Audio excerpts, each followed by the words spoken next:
America के राष्ट्रपति Joe Biden Bharat और जापान जैसे देशों पर एक बयान देकर घिर गए हैं। दरअसल बाइडेन ने हाल ही में रूस और चीन के साथ साथ भारत और जापान को भी ज़ेनोफोबिक यानी विदेशियों से द्वेष रखने वाला बता दिया।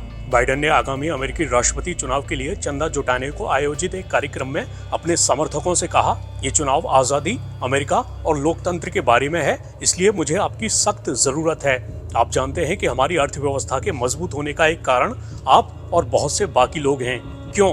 क्योंकि हम अप्रवासियों का स्वागत करते हैं। इसके अलावा बाइडेन ने कहा, इसके बारे में सोचिए, चीन आर्थिक रूप से इतनी बुरी तरह ठहर सा क्यों रहा है? जापान को क्यों परेशानी हो रही है? रूस को क्यों दिक्कत हो रही है?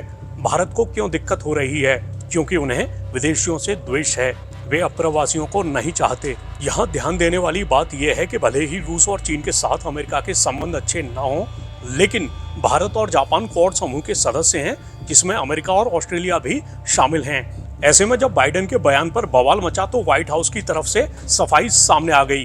व्हाइट हाउस की प्रेस सचिव कैरिन जियां-पियरे ने इस मामले से जुड़े एक सवाल के जवाब में कहा कि बाइडेन व्यापक बिंदु पर बात कर रहे थे। उन्होंने कहा, हमारे सहयोगी और साथी बहुत अच्छी तरह से जानते हैं कि राष्ट्रपति उनका कितना सम्मान करते हैं। पियरे ने कहा, जापान के संदर्भ में जैसा कि आप जानते हैं कि वे अभी यहाँ राजकीय दौरे पर आए थे। अमेरिका और जापान के संबंध महत्वपूर्ण हैं, ये गहरा और स्थायी गठबंधन है। उन्होंने कहा, बाइडेन ने एक व्यापक बिंदु पर टिप्पणी की थी कि देश में अप्रवासियों का होना कितना जरूरी है और कैसे इनके कारण हमारा देश मजबूत बनता है।